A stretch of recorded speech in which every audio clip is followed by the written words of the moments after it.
I am a practice manager in the World Bank, and I'm going to be your moderator for this session today.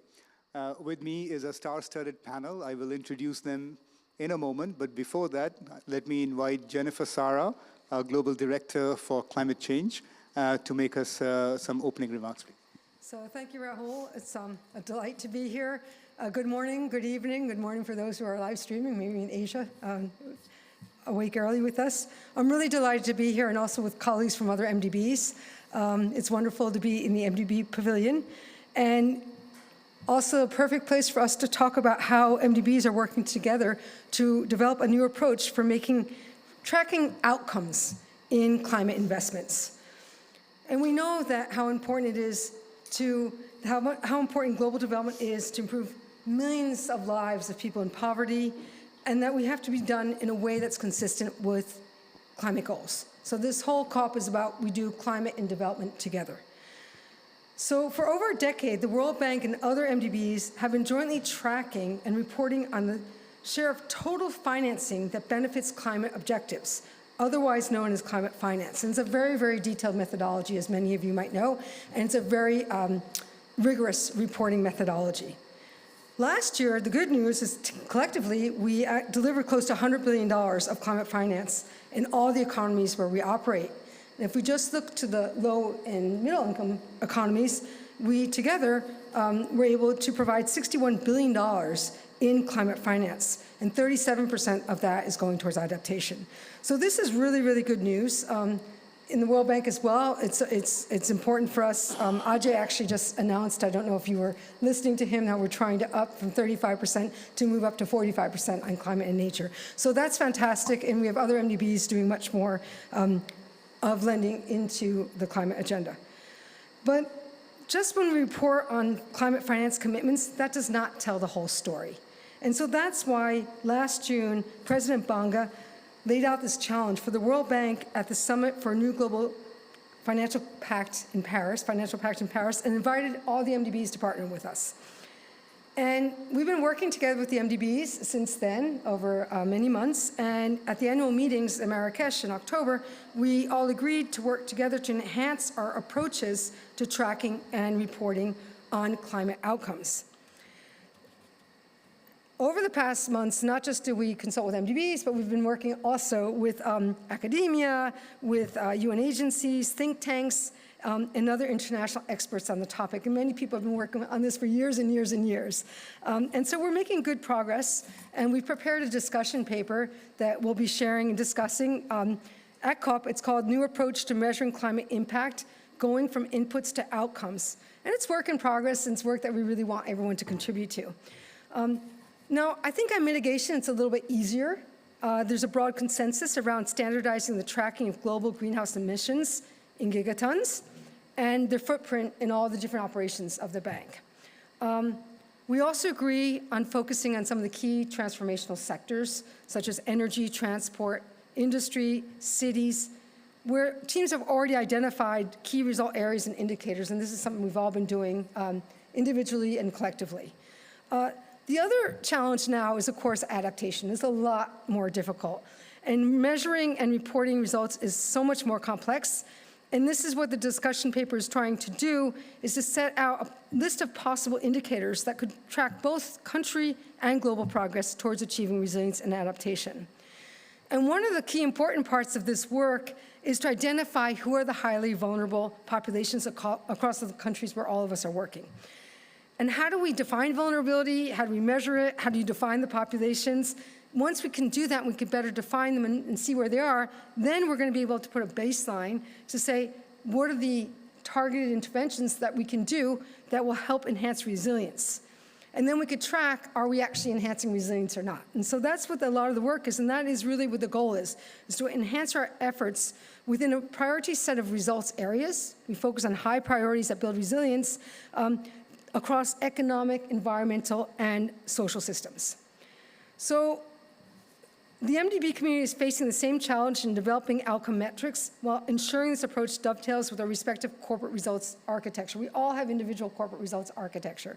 And so that's also important, that we need to individualize it to our institutions while finding common methodologies. And that's why We're all here together, the benefits of learning together, of working together, and developing this together. And we really hope this conversation really helps to move the ball forward. And during the coming months, we'll continue to work with all of you to refine the methodologies. So again, measuring is the first step to managing. And by measuring better, we can make much more and better informed risks. We can scale development solutions that work, and we can boost incentives to attract fresh sources of finance, helping improve the lives of everyone, everywhere. So let me turn it back over to Rahul to introduce the panel and thank everyone for being here and look forward to this journey to develop better climate outcome metrics.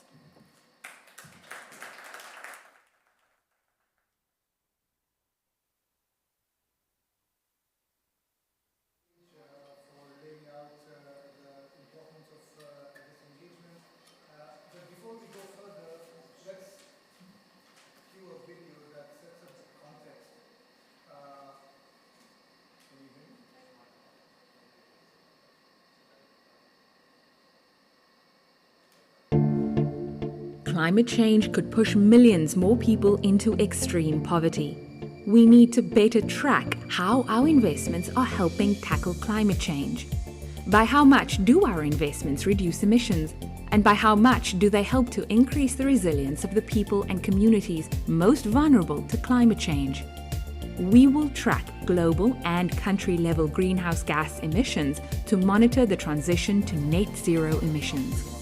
We will also provide the first ever global and country estimates of the number of people vulnerable to climate hazards and shocks now and in the future. And both of these will help us better track how our projects support the net zero transition and increase the resilience of vulnerable people. Better metrics give us better ways to track results. And becoming a better bank, working to eliminate poverty on a livable planet. It's a COP28.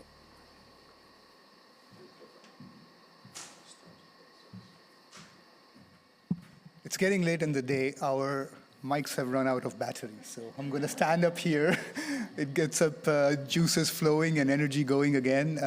Apologies for those of us who are joining online who couldn't hear some parts of the discussion. But it's my absolute honor now to introduce our distinguished panel of partners and colleagues who are joining us on this important discussion which focuses on results, enhancing climate and development outcomes of the bank. And so with us is Dr. Venu Vasudevan, who is the Chief Secretary of Indian State of Kerala. Thank you, sir, for making the journey to join us today. Next to Dr. Venu is Srilata Kamila, who's the Global Head of Adaptation for UNDP.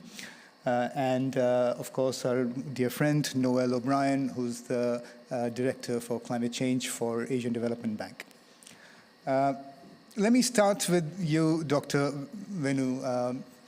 Kerala is, of course, a storied state in India, poster child for natural beauty, incredible progress, both in terms of economic and social issues that you have made in the past years.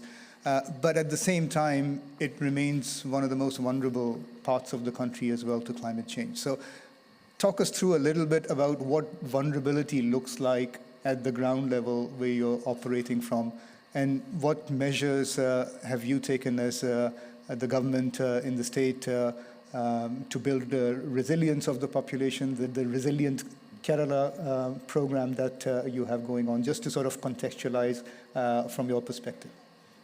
Thank you. Thank you, Rahul. It's an absolute pleasure to be here, part of this very distinguished panel. Good evening, ladies and gentlemen. To start with, I'd like to place Kerala in the context of what we are discussing now, a small subtropical region of India. But why is it important and significant in this discussion? In 2018, we went through some devastating natural disasters, all gathered into one bundle, which hit no less than 5 million people. The total recovery needs for this poor state of ours was pegged at about $4.4 billion US. As you can imagine, a crippling kind of situation where we had landslips, landslides, extended flooding across the rural and urban landscapes of the state. But what it actually, once the disaster was over, 500 deaths and all that, when the time of recovery came, and I must say that the bank played a stellar role in the whole recovery process, hand in hand, shoulder to shoulder, with us, starting with a very detailed assessment of what needs to be recovered, who will do this, where will the money come, and what we can do better, what we can do differently. So I think the whole journey after these floods, and the floods, the disasters didn't leave us alone. In 2019 and in 2020 also, we had a fair share of floods and landslips. But essentially, the trajectory over the last 5-6 years has been of learning, of adapting, and to bring resilience as center stage. So I need to talk for a couple of minutes about each of these things. It's very easy for us to talk about rebuilding because the state infrastructure needed rebuilding, houses need to be rebuilt, roads, transportation network, everything. The bank brought in this brilliant consortium of multilaterals. We recall with a lot of gratitude the leadership role played by the bank, but also other banks came in, AIB, AFT. We had the entire group of institutions that came and helped us. But along with that was this, the thread of resilience, which also was planted because of the expertise that our resource persons brought in by the bank, brought into our system. When we were talking about rebuilding systems and rebuilding processes, what we could also do was to seize the opportunity to create better systems and better processes. And from there, to look at our own systems and enable a different way of thinking. And that leads me to this point where the outcomes you talked about is so important. Because we put the community in the center of the whole resilience and rebuilding activity. What actually happened here was we strengthened the systems and capacities of the local governments, local self-governing institutions we had, the panchayats, the municipalities. We have developed a disaster and climate action tracker, again, thanks to expertise brought in by the bank, but also with active participation of over 1,000 local bodies. So today, we have disaster management plans at the micro level. We have plans for adaptation and mitigation at the panchayat level, and we have a tracker that actually captures the data, okay, of what are the desired outcomes and how we will be able to measure these. Today, there is a local action plan for climate change. So from disaster management, adaptation, and mitigation towards conversations about climate change at the micro level, at the community level, we have these discussions, and hundreds of local bodies today have local action plans for climate change. Now, all this has happened because of the jolt we received. We are acutely aware of the fact that Kerala, because about 1/3 of its population, which is about 34 million people, about a whole 1/3 of the population is acutely vulnerable, either from sea erosion, sea level rise, or from floodings, or from landslides and landslips. So we need to understand this and need to plan for this, because disasters will keep coming, knocking at our doors. So this expertise that we have managed to develop intrinsically through the help and support of the bank, has created an overall envelope of climate resilience, disaster preparedness, and also good governance. Because when we were talking about the World Bank's program of support for us, that also enabled us to get into key sectors and create systems and rebuild systems that provided for better governance. As part of our preparedness, our systems are improving by the day, and I believe that all this will lead to a long-term preparedness against impacts from climate change. I'll stop here. Thank you. Thank you very much. I'll come back to you, Dr. Venu. Some very important topics that would love to hear more reflections on. But let me turn to Srilata. Immediate impacts of climate change, near-term disasters, long onset need for building resilience and enhancing adaptation capabilities of the communities. UNDP, your team, to a large extent, is partnering with the countries, is embedded in the communities. What is your impression in terms of aligning development priorities towards climate adaptation goals in these communities? Thank you, Rahul. I mean, firstly, thanks again for having me on this panel, and also as part of the recent consultations with the work World Bank's been doing on the climate results framework. So congratulations in advance as that moves forward. I mean, related to climate and development as a nexus, I mean, indeed, climate crisis is a development crisis. We all know that the brunt of it is faced by those that are most vulnerable. We also know that climate change can really reverse hard-won development goals. You know, we expect, I mean, right now about 3.3 to 3.6 billion people live in the context of this kind of vulnerability. We know that over 120 million people are expected in the scenario of 1.5 warming to additional 120 million plus people will move into poverty.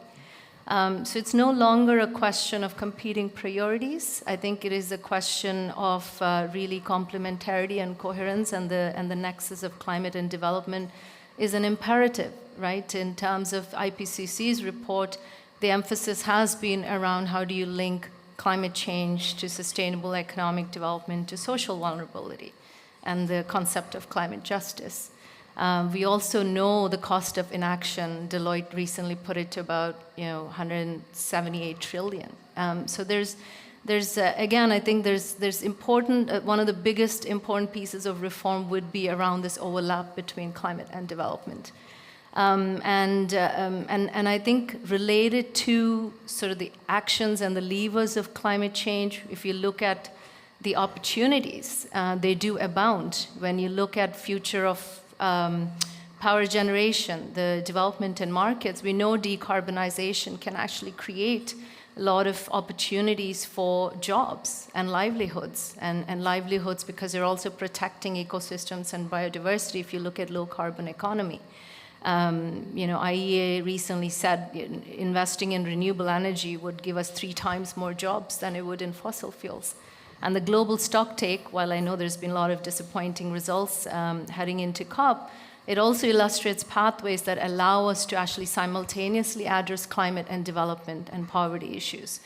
So there are opportunities in this, and in fact, even with adaptation, the Global Commission on Adaptation report showed that if we were to invest around 1.8 trillion, I believe it was, in areas like mangrove restoration, dryland agriculture, early warning systems, between 2020 to 2030, we're looking at a net benefits over 7.1 trillion.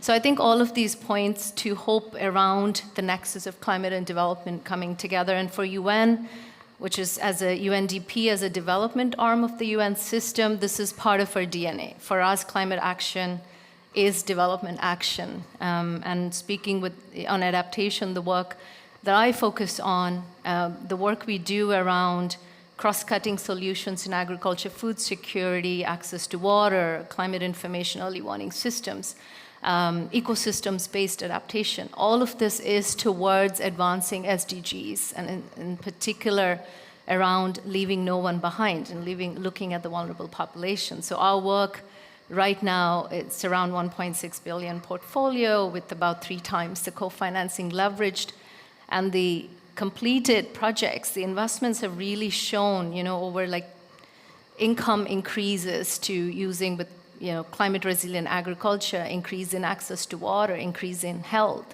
increase in agency of communities around gender, for instance, and gender empowerment. So there's a lot of opportunities on that. We've also recently pledged to increase energy access, and particularly towards the goal of improving poverty outcomes and looking at poverty alleviation. And so there are opportunities, and in terms of alignment for UNDP, and I think for a lot of countries, NDCs are this politically backed roadmaps. And many of the NDCs that UNDP has supported in the latest revisions with our flagship initiative called Climate Promise, we supported over 85% of the developing countries in the update of NDCs, both on adaptation and mitigation. And we see that these are really roadmaps beyond climate priorities and looking at investments into sustainable development, energy and agriculture, food systems, to circular economy, urban, digital. So there are a lot of ways to bring it together. Couple of areas where we do need to do better is around integrated planning. For instance, our work on National Adaptation Plan, we work with governments on integrating adaptation and climate opportunities and risks into development policy, planning, budgeting cycles. It's also about, one of the challenges is around better intersectoral coordination. So being able to bring in this kind of development planning and investments that's climate informed into ministries of planning and planning commissions and ministries of finance. So that's another area of alignment. And of course, finally, finance, right? Alignment of various financial streams, having complementarity and coherence across finance is important. Harmonization across development aid to humanitarian to climate, especially in the light of increasing fragility and climate, the crisis context, that alignment and complementarity will be important. An area is SDG stimulus, a methodology that clearly lays out how you can increase finance from restructuring debt to leveraging climate finance from private sector. And I guess the vital question is, how do you raise and leverage billions of dollars for investment into climate while also ensuring this goes into poverty alleviation and poverty reduction? So ultimately, I mean, it is a question of integrated solutions, of bringing climate and development together. And I guess part of this at COP is to see if development countries do bring and extend the promised means for implementation and investment into these areas together. I'll come back to the integrated response point, Srilata. Thank you very much. Noelle, to a large extent, same question for you, is how do you see the climate response? We've talked a lot about resilience, so please elaborate on that in your region, what it looks like, but also on the decarbonization priorities in Asia, and how do you see that development response from ADB? Thanks, Rahul, and thanks to the bank for inviting ADB to be part of this conversation, and recognize the importance of the work on outcome indicators moving forward. I mean, I think the other panelists have already indicated very clearly that the scale and pace at which climate risk is increasing, the development and climate agendas, they just cannot be separate anymore. With climate action, it's not without, if we pursue development without climate action, there isn't going to be sustainability.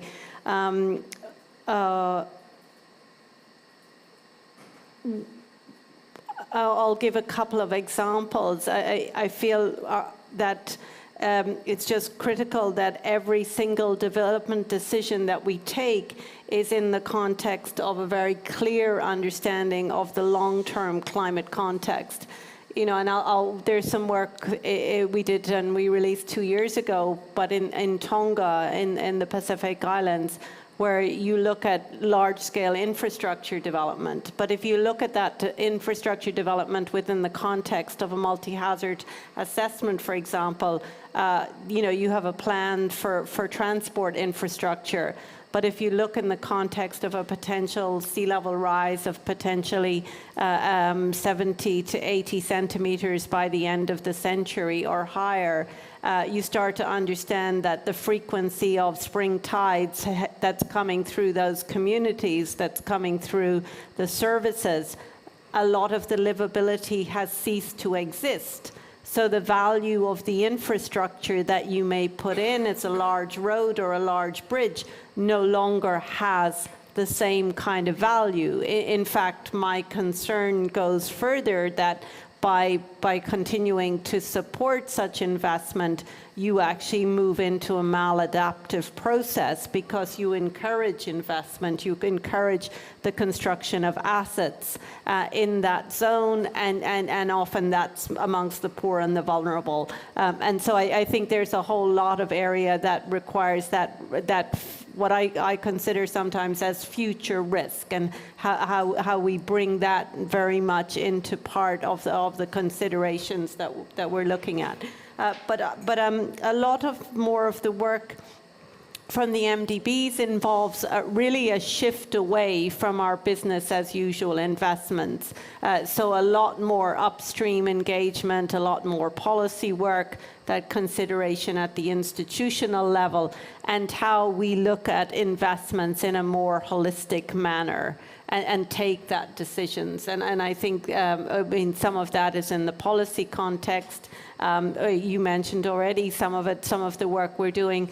I just came from Armenia on Wednesday, and we've just done analysis there in relation to climate resilient fiscal planning with the government. And so where the data shows if we go forward without considering integrated resilience as part of the Ministry of Finance fiscal planning process, you end up with the possibility by about 2072 that you have a debt of about 140% of GDP. Current debt is at 50% of GDP. Now, if you actually take the Ministry of Finance and look at how that resilience is fully integrated into the fiscal planning processes, they're looking at scenarios where they may be able to limit that to just about 50% of that. So this is looking at the cost of inaction versus the cost of action, and just seeing some of the importance. So I think those are some of the thoughts.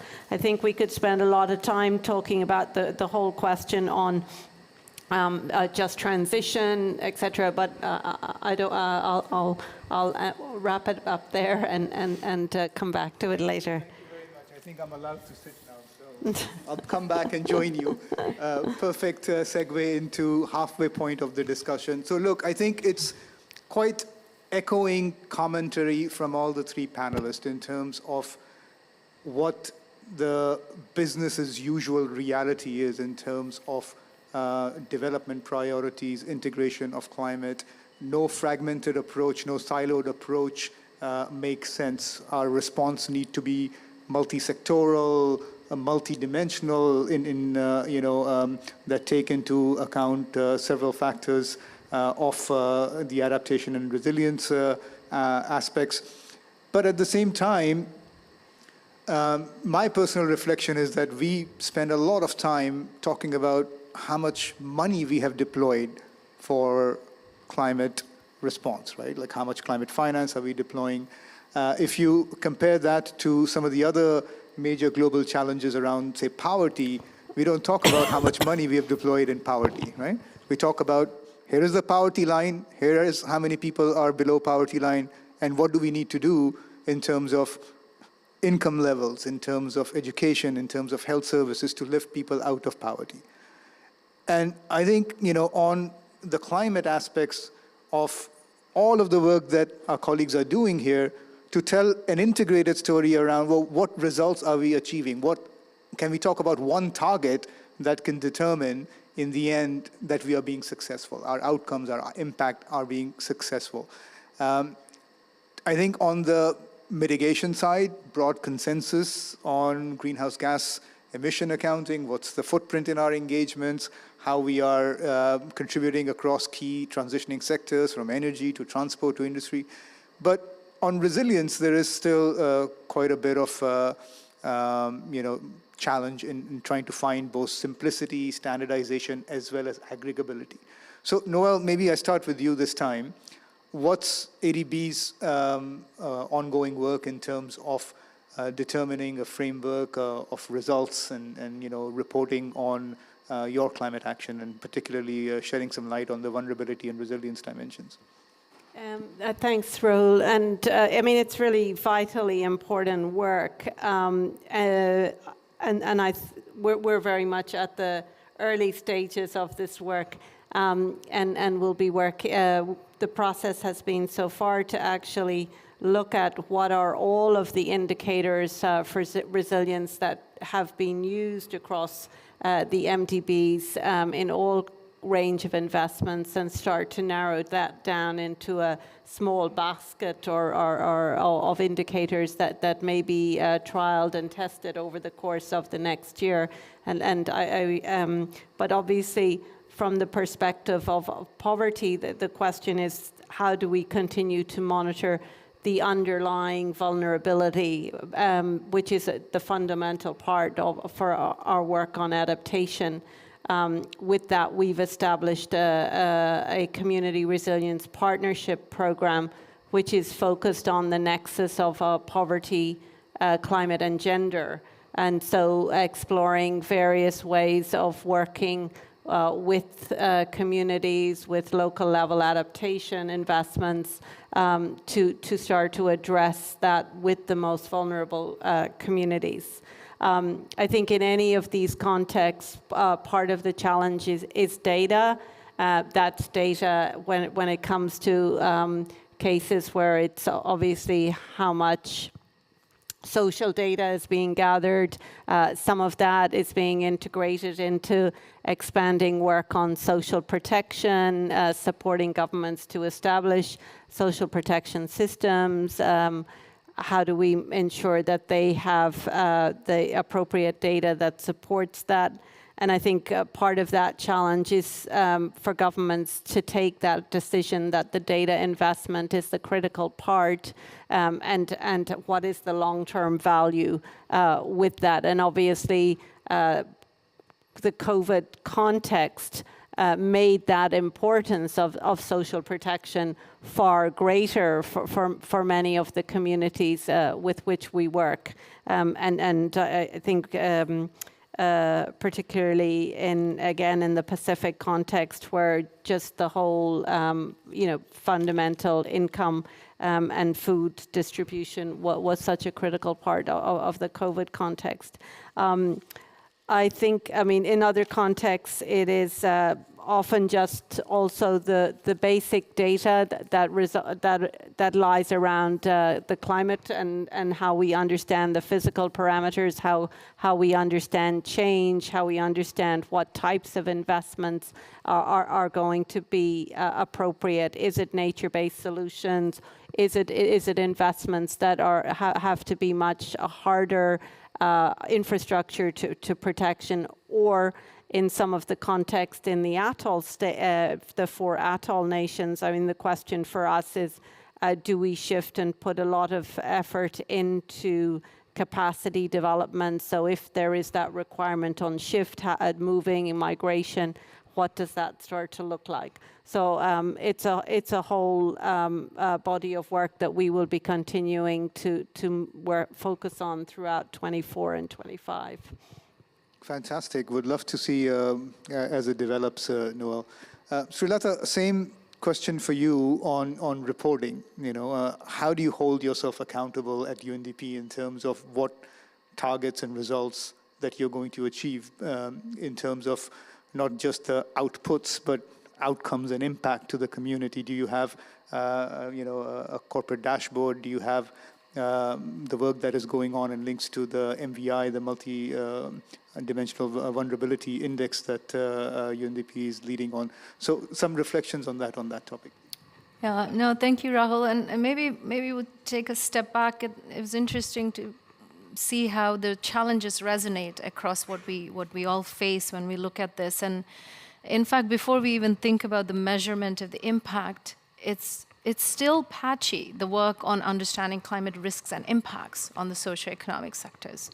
There's a little bit more advanced work on agriculture, but there's many other sectors we still don't know this very well. And in fact, the World Bank's country and climate development reports you've started doing are going to be an important tool in being able to understand the costs and benefits and trade-offs, and how do you actually inform the adaptation interventions, which then, of course, you can then measure. So I just wanted to make a point that I think we're not quite done with that work, and there's a lot of support needed to countries on understanding sectoral, national, and investment and localized understanding of risks and impacts to begin with, to avoid things like maladaptation, let's say in the atoll islands.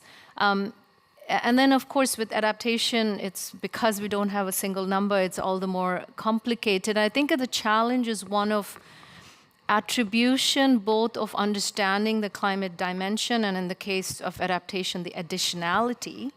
And then following that, once you do intervene, the same issue, on attribution of what is that additionality becomes a specific and unique challenge for adaptation. So you're able to say on top of development, this has been the impact of an adaptation intervention. And some of those challenges, lack of data, when you do look at impact measurements, again, understanding the socioeconomic baseline and the being able to distill the climate impact of a development issue, there is that lack of data, but there's also uncertainty in data. Again, with adaptation, as climate risks evolve, the uncertainties evolve, and you're not so confident in the accuracy of the impact estimates you began with when you designed the adaptation intervention. And a third challenge is around the interplay of the various socioeconomic factors that actually contribute to the development and adaptation nexus and what that impact is. And the fact that many of the development interventions can be short span, whereas you're looking at long time horizons for climate. So these are all the challenges that we need to think about. But one of the approaches that we've undertaken is around sort of this logic model, the adaptation policy cycle, where you can look at upstream, the inputs, whether it's a policy, capacity input, or finance input, look at certain outputs. So it could be, for instance, you put some money into early warning systems, and your output is installation of these systems, expansion of coverage, you build up forecasting and informational capacities. And then can you look at outcomes from the perspective of impacts on morbidity, assets, lives and livelihoods protected. But it's a very challenging one, and that causality, in fact, is difficult to attribute. But some lessons, and you mentioned the MDI, some lessons are from things around these kinds of cross-cutting composite indices. And I think there's a lot there to learn and translate to the adaptation world because of this cross-cutting nature. And since 2010, we've used the multidimensional poverty index as a part of the flagship human development reports that UNDP does. And there we're able to look at correlation between poverty and some of the deprivation of access to development services. So it could be clean cooking fuels, to housing, to water and sanitation, and how does that impact, what is that correlation? There's also work we've been doing now with Climate Impact Lab on a project called Human Development Horizons, which actually looks at the effect of climate change on various dimensions of human development and security, and relating under various emission scenarios and under different hazards, from sea level rise to salinity, on things like land inundations, to population data, to, again, morbidity, but also outputs and attributes like labor productivity, amount of work. So I think that could be another area that's well and translatable.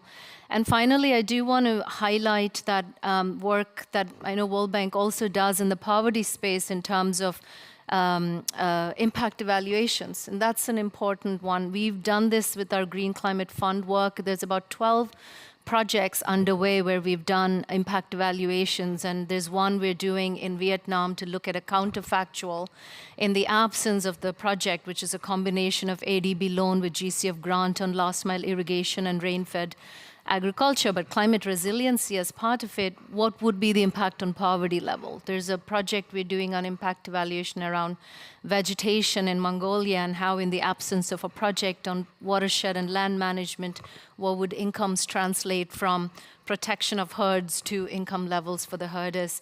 So I think it's really important to think about, again, monitoring and evaluation systems and data systems on the ground to be able to build up the evidence for impact measurement and impact management. And I really welcome the World Bank's efforts and collaboration in this space.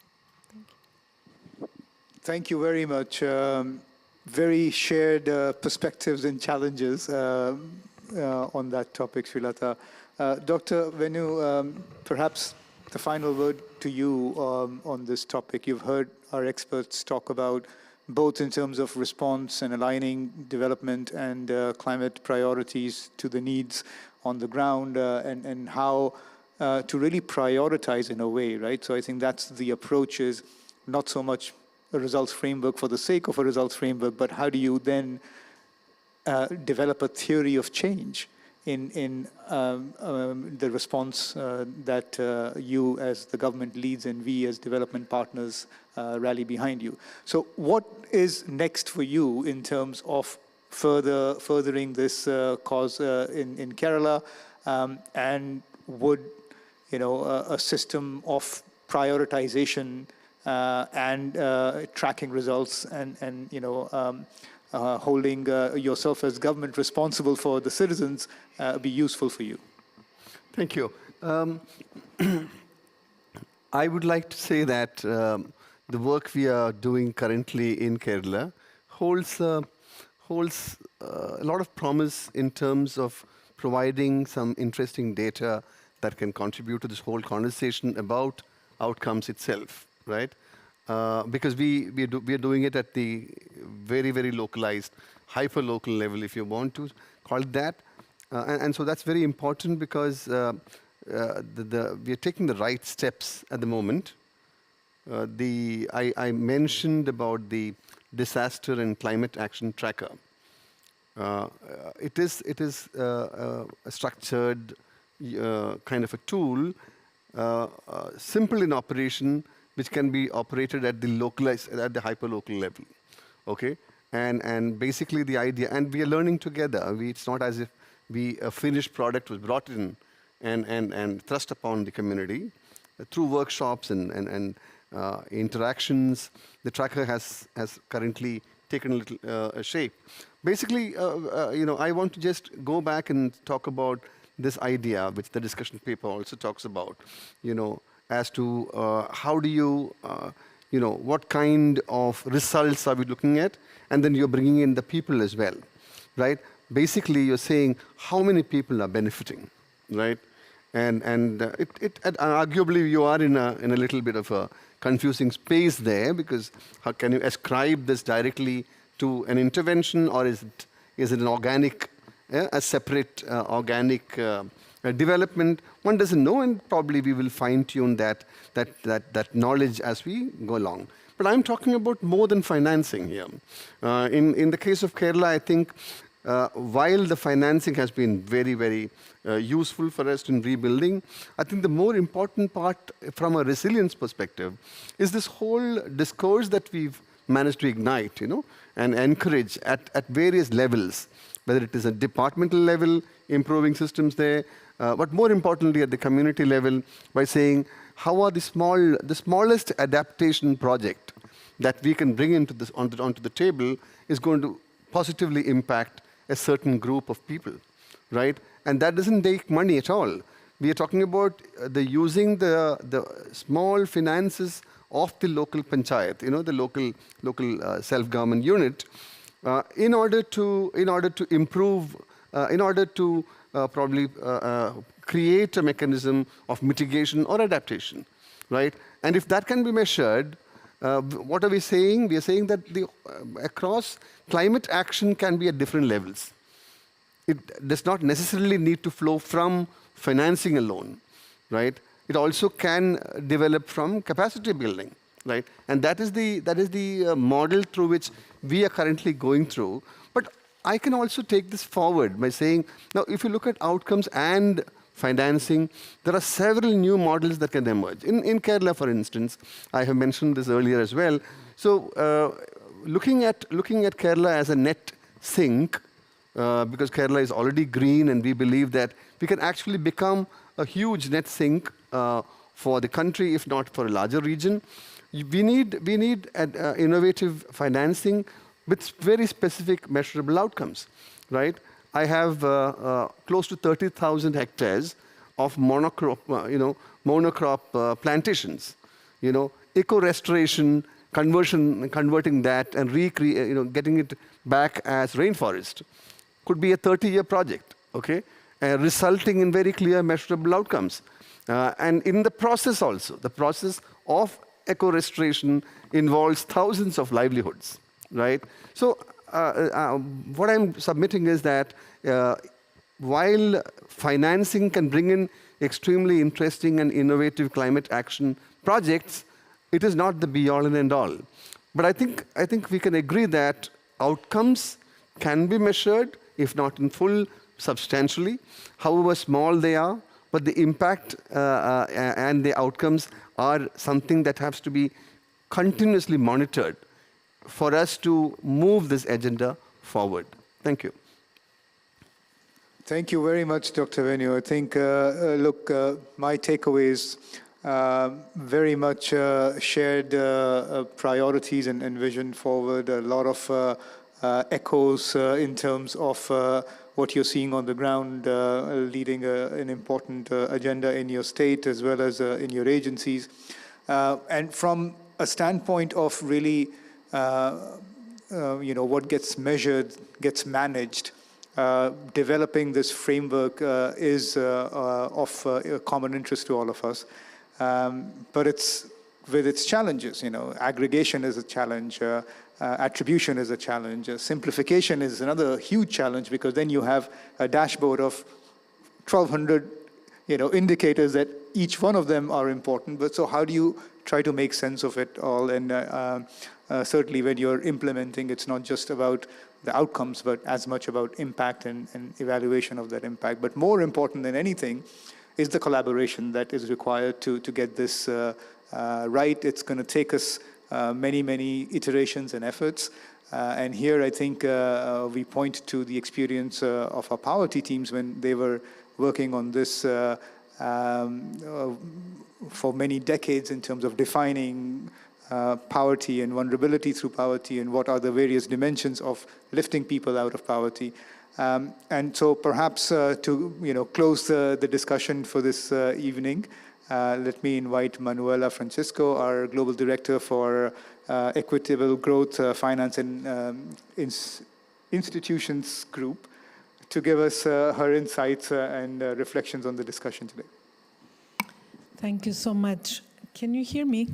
Yes. So I want to thank the panelists for bringing their insights into and to have this very interesting discussion. Dr. Venu, Mrs. Michelle O'Brien, Mrs. Srilata. During this discussion, we have heard how projects financed by the World Bank in the Resilient Kerala program, for example, and financed by our partners ADB and UNDP, are having tangible impacts on poverty and underdevelopment targets and on climate outcomes. It is essential that we scale up our work in this area. We must capture these impacts of our financing and focus on tracking these results, not just the financing committed. The results are very important. During the discussion, we have also heard some excellent insights on how measuring impacts can be challenging. It requires developing new metrics and approaches, as well as refining the measures and the approaches we already use. The MDB community is facing the same challenge in developing outcome metrics, and there are clear benefits of working on this together. We know from experience that when we set targets and to commit to systematically monitor progress towards them, we get better at overcoming these measurement challenges. I want to give you an example from the World Bank's work on global poverty, which illustrates how setting targets and committing to monitoring them is the first step in getting good at measuring impact. The World Bank started monitoring progress on global poverty in 1990. Prior to then, there were very few estimates of global poverty. One influential estimate was based on data from only 25 countries. Today, more than 2,200 surveys for 168 countries are available to measure levels and trends in global poverty. This is a huge development. In addition to vastly improved coverage, substantial efforts over the last years have improved the comparability, standardization, and quality of data for poverty analytics. These efforts utilize digital technologies, for example, tablet-based interviews, lending initiatives, such as lending to regional data cooperatives in West Africa, or testing new tools for data capture. As the World Bank focuses on ending poverty in a livable planet, we are committed to tracking and reporting the development outcomes of its financing.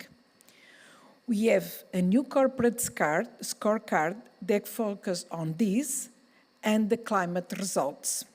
Our white paper that Jennifer mentioned earlier on that sets the approach for measuring climate impact.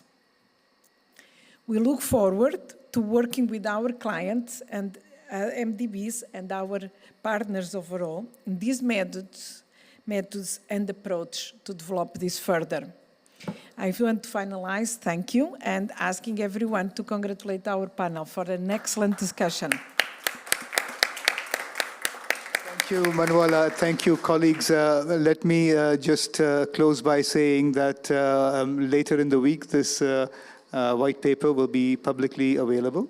And it's our humble first step, innovative approach of looking at vulnerability in the context of these various dimensions and enhancing resilience to track improved outcomes and impact. So we're looking forward to engaging with all of you on this topic and looking forward to your feedback and working closely with our partners in developing common approaches in improved climate and development outcomes and impact. Thank you very much. Thank you for your participation.